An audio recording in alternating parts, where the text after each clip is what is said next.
Hello everyone, good morning to all of you. Welcome to logic Pathshala. आज के इस video में हम कवर करेंगे 14 मई के इंपॉर्टेंट करंट अफेयर्स के क्वेश्चंस। इस वीडियो का जो पीडीएफ है फ्रेंड्स आप लोगों को मिल जाएगा टेलीग्राम ग्रुप से, जिसका लिंक आपको दिया गया है डिस्क्रिप्शन बॉक्स में। और आप चैनल की अदर प्लेलिस्ट को भी चेक कर सकते हैं, जहाँ पे आपको सभी टॉपिक्स वाइज जो है वो प्लेलिस्ट या सभी आपके लिए अलग अलग प्लेलिस्ट बनाई हुई है। ईजिली आप वहाँ पे अपनी वीडियोस देख सकती हैं। तो चलिए फिर शुरू करते हैं एक मोटिवेशन कोट से। Success doesn't come from what you do occasionally, it comes from what you do consistently. Success जैसे ऐसे नहीं आती कि आप कोई भी काम बहुत ओकेजनली कर रहे हो। ओकेजनली का मतलब है कि आपने कभी कभी काम कर लिया, बस उससे आपको सक्सेस नहीं मिलेगी। सक्सेस आपको उससे मिलेगी जो काम आप कंसिस्टेंसली में करते हो, यानी आप लगातार करते हो। तो इसलिए कहते हैं ना कि कोई भी काम अगर आपने शुरू किया है तो आपको एक कंसिस्टेंट के साथ में एक लगातार मतलब उसको करते रहना है, बीच बीच में रुकना नहीं है। आप छोटा छोटा गैप ले सकते हो काम के बीच में, ये नहीं कि 2-2 3 दिन का गैप नहीं कि आप काम कर रहे हो तो आपने जैसे बीच में कुछ आवर्स का गैप ले लिया है, लेकिन ऐसा नहीं कि हाँ आप ओकेजनली उस काम को करो, है ना। तो इस चीज़ पे आपको भी फोकस करना होगा। शुरू करते हैं क्वेश्चन फर्स्ट से। Very important question, who has been appointed as the new prime minister of Sri Lanka. अभी ये मैंने आपको कल ही बताया था कि श्रीलंका में जो प्राइम मिनिस्टर थे पहले कौन थे, महिंदा राजपक्षे, उन्होंने रिज़ाइन कर दिया था। अब यहाँ पे नए प्राइम मिनिस्टर कौन बन गए हैं, सही आंसर हो जाएगा रानिल विक्रमसिंघे, ये बन गए हैं यहाँ के नए प्राइम मिनिस्टर। तो फ्रेंड्स जितने भी देखिए अभी नए अपॉइंटमेंट्स हो रही है ना, वो काफ़ी ज़्यादा इम्पॉर्टेंट है आपके एग्ज़ाम पॉइंट ऑफ व्यू से, तो ज़रूर उनके ऊपर फोकस करें। Mahinda Rajapaksa has resigned as the prime minister. बात करते हैं रानिल विक्रमसिंघे की। He is the leader of United National Party since 1994 से, ये इस पार्टी के लीडर रही हैं और ये पहली बार नहीं बने यहाँ के, इससे पहले भी ये 5 बार श्रीलंका के प्राइम मिनिस्टर रह चुके हैं। आप देख सकते हैं 1993 टू 94, उसके बाद 2001 to 2004, 2015 to 2018 and 2018 to 2019, and has serve as a leader of opposition from 90। और जो ओपोजिशन पार्टी के लीडर हैं उस पद पर भी इन्होंने जो है वो सर्व किया है 2 बार। तो 5वीं बार ये यहाँ के जो है, मतलब इससे पहले 4 बार बने थे, अब 5वीं बार ये यहाँ के प्राइम मिनिस्टर बनी हैं। तो इनका नाम भी ध्यान रखिएगा और कौन से देश के बनी है ऐसे भी पूछ सकते हैं, ऐसे भी ध्यान रखिएगा। श्रीलंका की बात करते हैं तो कैपिटल है इसकी कोलंबो, श्री जयवर्धनेपुरे कोटे, करेंसी है श्रीलंकन रुपी, प्रेसिडेंट है यहाँ पे गोटाबाया राजपक्षे। अच्छा, श्रीलंका से कई बार एक क्वेश्चन पूछ लेते हैं, मैं थोड़ा सा आपको मैप बना दूँ। तो ये इंडिया है और आपको पता है यहाँ पे है श्रीलंका, तो बीच में एक स्ट्रेट है जो कि काफ़ी ज़्यादा पूछी जाती है और उसको बोलते हैं पाक स्ट्रेट। तो ये पूछते हैं कि पाक स्ट्रेट किन 2 कंट्रीज़ के बीच में, तो हम कई बार कंफ्यूज हो जाते हैं, पाक से हमें पाकिस्तान लगता है। तो याद रखिएगा ये इंडिया और श्रीलंका के बीच में है, और गल्फ ऑफ मन्नार ये भी इंडिया और श्रीलंका को सेपरेट करता है। तो ये दोनों आपको थोड़ा सा ध्यान रखना है। अभी रिसेंटली देखिए जो जो अपॉइंटमेंट्स हुए हैं एक बार उनको रिवाइज करते हैं फ्रेंड्स। तो देखिए यून सुक योल, इन्होंने अभी साउथ कोरिया के प्रेसिडेंट पद के लिए शपथ ले ली है। नेक्स्ट इसके बाद आइवरी कोस्ट में जो प्राइम मिनिस्टर बने हैं फिर से, उनका नाम है पैट्रिक आची। फ्रांस कंट्री के प्रेसिडेंट अभी रिसेंटली फिर से अपॉइंट हुए हैं, इमैनुअल मैक्रोन। अलेक्जेंडर वुसिक ये री इलेक्ट हुए हैं as the prime president of Serbia. The prime minister of Malta Robert Abela, ये अपने 2nd टर्म के लिए यहाँ पे प्राइम मिनिस्टर बनी हैं। तो आपको 2 तरीके से क्वेश्चन बन सकता है, या तो कंट्री का नाम देके प्राइम मिनिस्टर और प्रेसिडेंट का नाम पूछ लेंगे, या फिर प्राइम मिनिस्टर और प्रेसिडेंट का नाम देके कंट्री का नाम आप लोगों से पूछा जा सकता है। अगला क्वेश्चन है, Marcos junior won 2022 presidential election in which country. तो भाई किस देश में इन्होंने राष्ट्रपति का चुनाव जीता है, या फिर ये कह लीजिए कि यहाँ की ये राष्ट्रपति अब बन गए हैं। तो सही आंसर यहाँ पे हो जाएगा देखिए फिलीपींस। तो फिलीपींस में राष्ट्रपति का चुनाव जीतकर अब जो नए राष्ट्रपति बन गए हैं उनका नाम है मार्कोस जूनियर। तो आपको ध्यान रखना है सिंपली इतना ही। फिलीपींस की कैपिटल है मनीला और फिलीपींस में करेंसी है फिलीपींस पेसो। अगला क्वेश्चन है देखिए हमारा, who among the following union minister has launched the Bharat tap initiative at the Plumbex India exhibition. तो देखिए जो प्लम्बिक्स इंडिया एग्जीबिशन हुआ उसमें कौन से मिनिस्टर हैं जिन्होंने भारत टैप इनिशिएटिव को लॉन्च किया है। मिनिस्टर का नाम है हरदीप सिंह पुरी। ठीक है, हरदीप सिंह पुरी। अच्छा, हरदीप सिंह पुरी के पास में मिनिस्ट्री कौन सी है, ध्यान रखिएगा, इनके पास में है हाउसिंग एंड अर्बन अफेयर्स और पेट्रोलियम और नेचुरल गैस मिनिस्ट्री है इनके पास में, और इन्होंने भारत टैप इनिशिएटिव को लॉन्च किया है। ये जो एग्जीबिशन हुई थी ना, प्लम्बिक्स इंडिया एग्जीबिशन, इसका उद्देश्य ये था फॉर प्रोडक्ट एंड सर्विसेज जो कि प्लम्बिंग, वाटर और सैनिटेशन इंडस्ट्री से रिलेटेड है, उन सभी प्रोडक्ट्स, उन सभी सर्विसेज के लिए यहाँ पर ये एग्जीबिशन को लगाया गया था। ऑल्सो इन्होंने निर्मल जल प्रयास इनिशिएटिव को भी लॉन्च किया है, which will work for saving 500 crore litre of water per year, जो कि एक साल में 500 करोड़ लीटर को बचाने का काम करेगा। तो इस प्रयास को ये नाम दिया गया है निर्मल जल प्रयास। इसे भी लॉन्च किया है हरदीप सिंह पुरी ने। तो ये डायरेक्टली क्वेश्चन भी पूछा जा सकता है। बात करते हैं कुछ और न्यूज़ की, ताकि हम एक बार रिवाइज भी कर सके पुरानी देखी न्यूज़ को। प्रेसिडेंट रामनाथ कोविंद जी के द्वारा आरोग्यम वन को इनॉग्रेट किया गया राष्ट्रपति भवन में। इसके बाद देखिए गिरिराज सिंह ने लॉन्च किया है ओम्सपर्सन एप्लीकेशन फॉर मनरेगा। प्राइम मिनिस्टर मोदी जी ने किसान ड्रोन यात्रा को इनॉग्रेट किया, साथ ही में 100 किसान ड्रोन्स को भी फ्लैग्ड ऑफ किया। प्रेसिडेंट रामनाथ कोविंद जी ने न्यू दरबार हॉल को इनॉग्रेट किया है राजभवन में।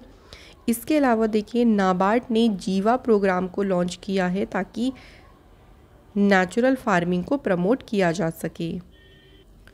नेक्स्ट क्वेश्चन है, which missiles extended range version was successfully tested by the Indian air force. देखिए अभी हाल ही में भारतीय वायुसेना के द्वारा कौन सी वो मिसाइल है जिसके एक्सटेंडेड रेंज वर्जन का अभी सफलतापूर्वक परीक्षण किया गया, तो उसका नाम है ब्रह्मोस मिसाइल। तो ब्रह्मोस मिसाइल की जो रेंज है ना, उसको बढ़ाकर जो है वो इसका नया एक वर्जन है, इसका जो भी टेस्ट किया है और किसने किया है ये भी ध्यान रखिएगा, इंडियन एयरफोर्स ने। अब ये टेस्ट कहाँ पे किया गया, तो देखिए बे ऑफ बंगाल में हुआ है, और सुखोई फाइटर जेट जो है उसके द्वारा ये टेस्ट किया गया है। इसकी जो रेंज रखी गई है अब वो 350 किलोमीटर हो गई है, जो कि पहले ओरिजिनल कितनी थी 290 किलोमीटर। तो 290 किलोमीटर से एक्सटेंड करी गई है 350 किलोमीटर तक, और इसका परीक्षण किया गया है। बात करते हैं फ्रेंड्स कुछ एडिशनल इन्फॉर्मेशन की। तो देखिए ब्रह्मोस जो है ना वो एक न्यूक्लियर कैपेबल मिसाइल है, जिसे लैंड, सरफेस और एयर इन यहाँ से कहीं से भी फायर किया जा सकता है। ये इंडिया रशिया का जॉइंट वेंचर है, और ब्रह्मोस मिसाइल फ्लाई करता है at a speed of 2.1 Mach, जो कि ऑलमोस्ट 3 टाइम्स है स्पीड ऑफ साउंड की। तो ये आपको कुछ इंपॉर्टेंट पॉइंट्स भी याद रखनी है। अगले क्वेश्चन पे बढ़ते हैं। क्वेश्चन है देखिए, Leonid Kravchuk passed away recently, he served as the first president of which country. हाल ही में देखिए लियोनिद क्रावचुक का अभी हाल ही में निधन हुआ है। इन्होंने किस देश के पहले राष्ट्रपति के रूप में काम किया है। सही आंसर हो जाएगा यहाँ पे Ukraine is the right answer. तो देखिए जो लियोनिड क्रावचुक हैं ये फॉर्मर कम्युनिस्ट थे। इन्होंने हेल्प करा था एक तरीके से सोवियत यूनियन का जो डेथ वारंट था ना उस पर साइन करने में इन्होंने मदद करी थी, और उसके बाद जब यूक्रेन इंडिपेंडेंट हो गया था तो उसके ये पहले प्रेसिडेंट बने थे। हाल ही में इनका निधन हुआ है। ये विली फोक्स के नाम से जाने जाते थे, तो ये इनका नाम थोड़ा सा आप लोग याद रखिएगा। यूक्रेन की कैपिटल है कीव, करेंसी है यूक्रेनियन हिरविनिया, और व्लादिमीर जेलेंस्की यहाँ के प्रेसिडेंट है। रिसेंटली देखिए यूरी अबरबाख जो कि रशिया के चेस ग्रैंड मास्टर थे, इनका भी हाल ही में निधन हुआ। फॉर्मर केनियन प्रेसिडेंट मबाई किबाकी, इनका भी हाल ही में निधन हुआ। केन तनाका जो कि वर्ल्ड की ओल्डेस्ट पर्सन थी, जो कि जापान से बिलोंग करती थी, 119 एज की उम्र में इनका जो है वो निधन हुआ। नेक्स्ट हमारा क्वेश्चन है, in which city a skill India international centre to be set up for youth pursuing overseas employment opportunity in logistics. तो लॉजिस्टिक्स में जो ओवरसीज़ यानी विदेशों में रोज़गार के एम्प्लॉयमेंट अवसरों का पीछा करने वाले कि वो जो युवा चाहते हैं कि वो विदेश में जाकर एम्प्लॉयमेंट हासिल करें, तो उनके लिए किस शहर में स्किल इंडिया इंटरनेशनल सेंटर को स्थापित किया जाएगा। सही आंसर है वाराणसी। तो जो स्किल इंडिया इंटरनेशनल सेंटर है इसे वाराणसी में सेटअप किया जाएगा। अब इसमें देखिए यही काम होगा कि जो विदेशों में जाकर जो आपके लीजिए एम्प्लॉयमेंट या जॉब वगैरह करना चाहते हैं तो उनके लिए एक अपॉर्चुनिटी होगी, उनको यहाँ पर स्किल ट्रेनिंग जो है वो प्रोवाइड की जाएगी। It will impart skilling as per international standards कि भाई बाहर कैसे स्टैंडर्ड्स चाहिए होते हैं उसी के अनुसार इनको यहाँ पे स्किल्स प्रोवाइड करी जाएगी। ठीक है, तो उसी के लिए सेंटर को स्टेबलाइज किया जाएगा वाराणसी में। अगला क्वेश्चन है, India's first Amrit Sarovar has come up in which state. Bharat का पहला अमृत सरोवर किस राज्य में स्थापित किया गया है। सही आंसर हो जाएगा उत्तर प्रदेश में इसे स्थापित किया गया है। इसको इनॉग्रेट किसने किया है कि क्वेश्चन आप लोगों से पूछ सकते हैं। तो minority affair minister Mukhtar Abbas Naqvi, इनके द्वारा इंडिया का पहला अमृत सरोवर को इनॉग्रेट किया गया। यहाँ पे देखिए छोटी सी बात ध्यान रखिएगा, प्राइम मिनिस्टर नरेंद्र मोदी जी ने कहा है कि एटलीस्ट 75 पॉइंट्स जो हैं वो हर एक डिस्ट्रिक्ट में बनेंगे, जो कि 75th year of India's independence को एक तरीके से मार्क करेंगे और इन्हीं सरोवर को कहा जाएगा अमृत सरोवर। ये जो सरोवर यानी जो पॉन्ड है ये ना सिर्फ हेल्प करेंगे प्रोटेक्टिंग एनवायरनमेंट में, बल्कि ये जो लोग हैं ना उनके अट्रैक्शन का एक ज़रिया भी बनेगा। लोग जिसे देखने आएंगे तो एक अट्रैक्शन का ज़रिया भी बनेंगे ये सरोवर। यहाँ पे बात करते हैं उत्तर प्रदेश की, तो चीफ मिनिस्टर हैं योगी आदित्यनाथ। उत्तर प्रदेश में गवर्नर हैं आनंदीबेन पटेल।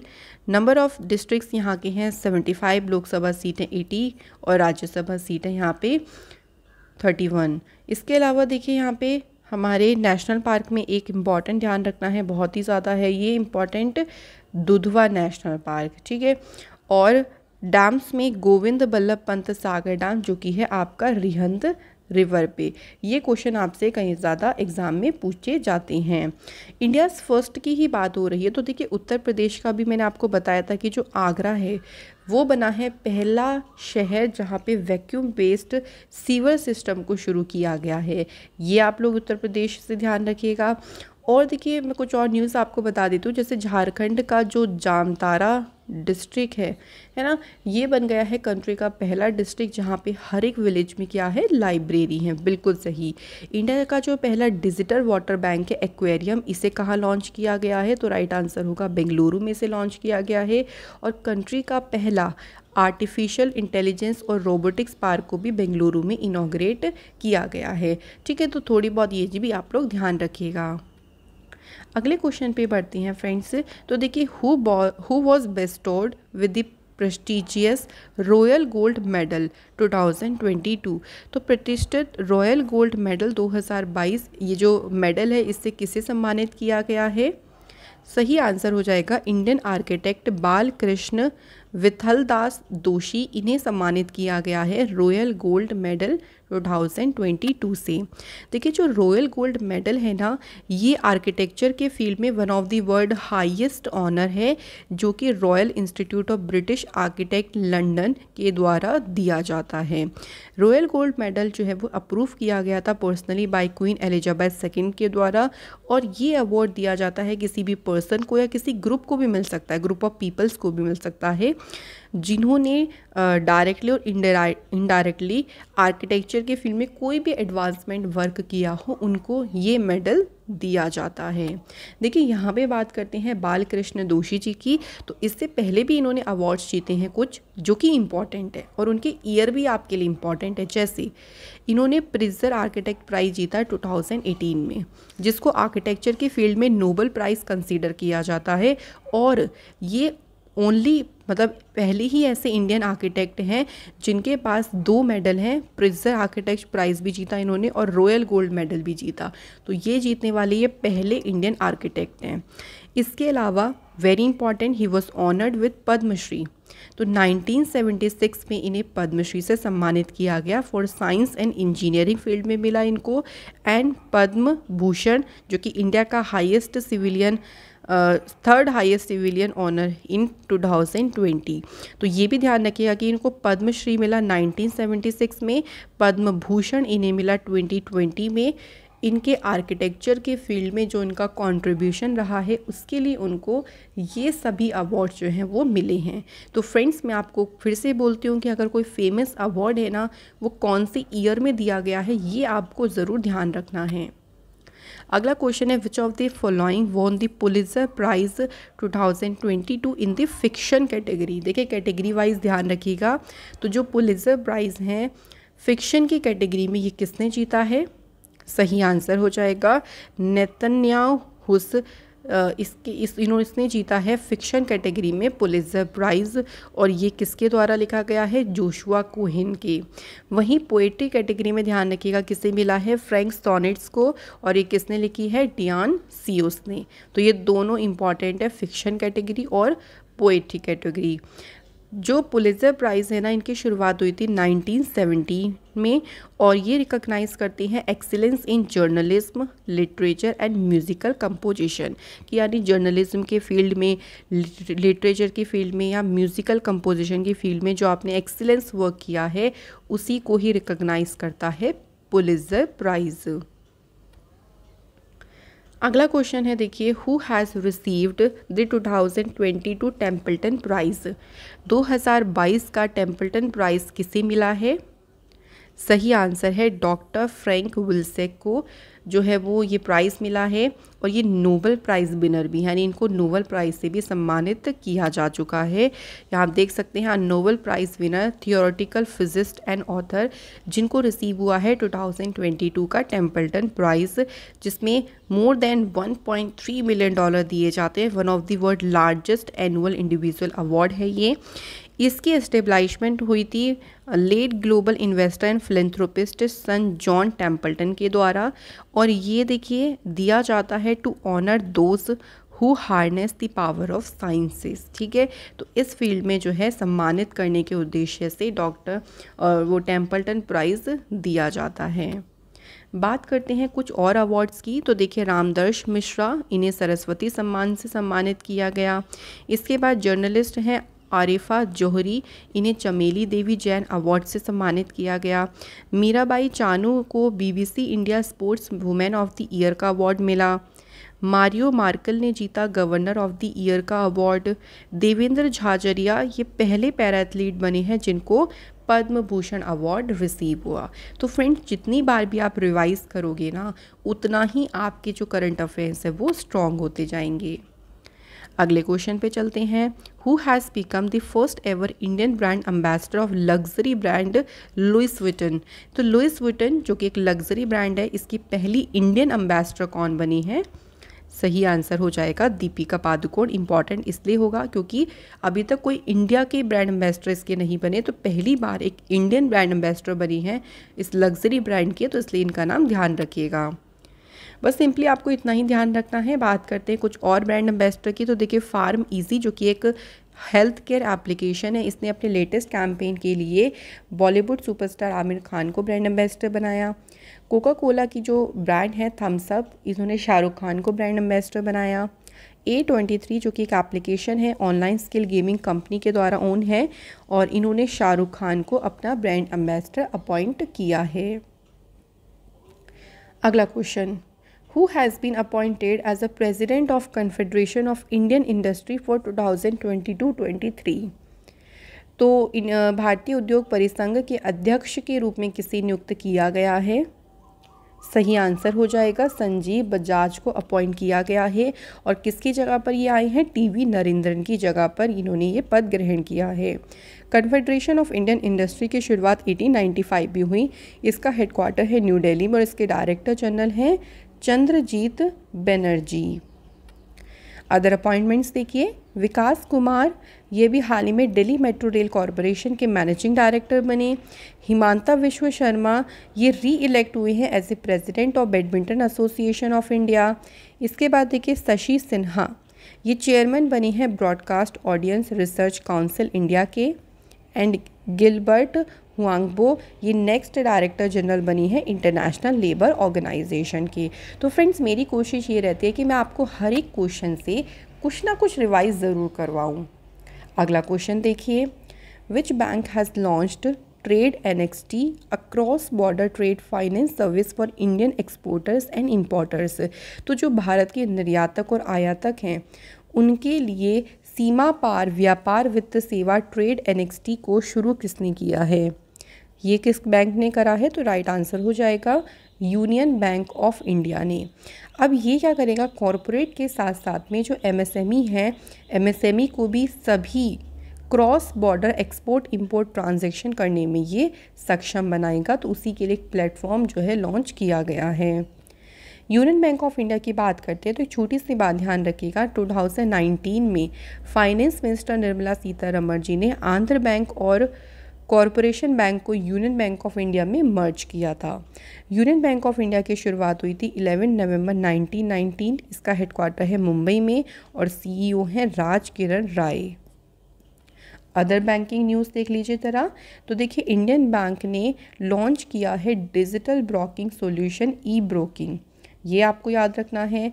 इसके अलावा यूनियन बैंक बना है पहला public sector bank to go live on account aggregator framework.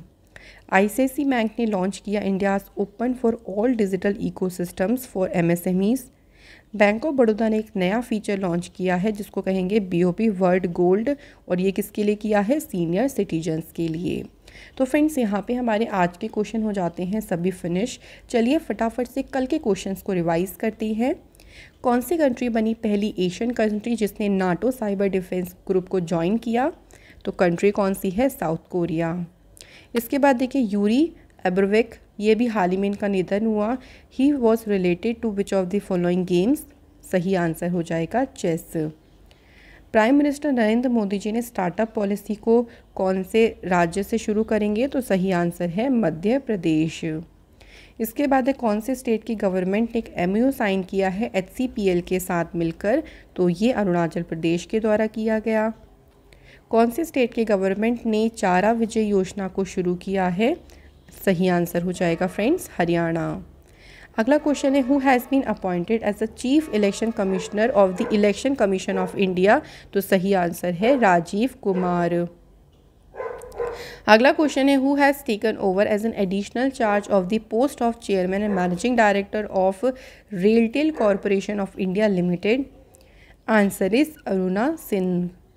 इसके बाद देखिए, who received the Bangla academy award for her relentless literary pursuit? तो बांग्ला अकेडमी अवार्ड से सम्मानित किया गया है ममता बनर्जी को। नेक्स्ट है, कौन से बैंक ने पार्टनरशिप करी है वर्ल्ड लाइन इंडिया के साथ में टू डिजिटाइज ई-चालान सिस्टम? यहाँ पे आंसर हो जाएगा बैंक ऑफ इंडिया।